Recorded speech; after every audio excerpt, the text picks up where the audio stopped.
guys, dito tayo ng estofado na pata or kumbayata sa ibang lugar. Isa natin yung bawang. Ito ating sibuyas. Gusto ko maraming sibuyas para isa naman yung bawang, sibuyas. Nilagay ko na yung laurel, yung paminta, lagyan natin ng soy.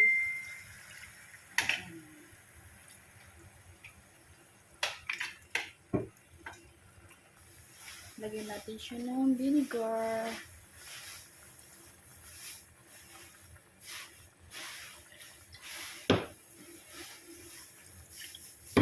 Hintayin natin siyang kumulo ng kumulo. Saka konting tubig. Ayan. Para hindi pala konti. Dami natin para lumambot na lumambot. Ayan.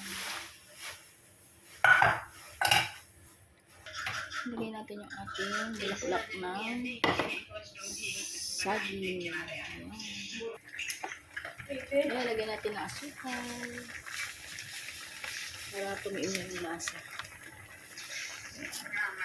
Segunda yung lagay ko asukal.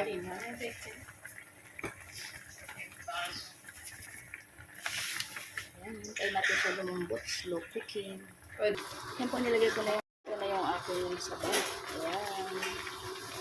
Hintay natin siya lumambot. Yung slow cooking para niwala yung laman sa buto.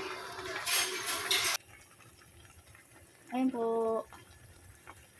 Hintayin natin siya lumambot na lumambot yung ating karne. Ayan.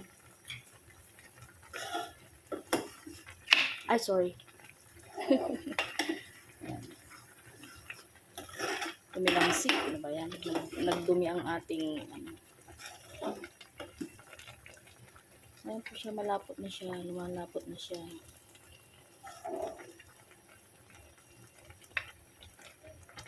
Masarap kasi yung nahiwalay sa buto, yung ating laman. Tapos yung balat niya para siyang malambot talaga siya. Ayan. Ayun po guys. Ayan. Natimplahan na ng ating taster. Malat-alat naman na namis na medyo maasim-asim. Ayan. Kasi i-absorb ng saging yung ating asim. Ayan po.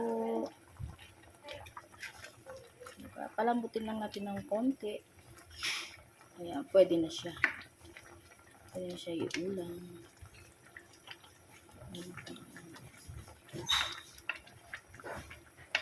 Thanks for watching.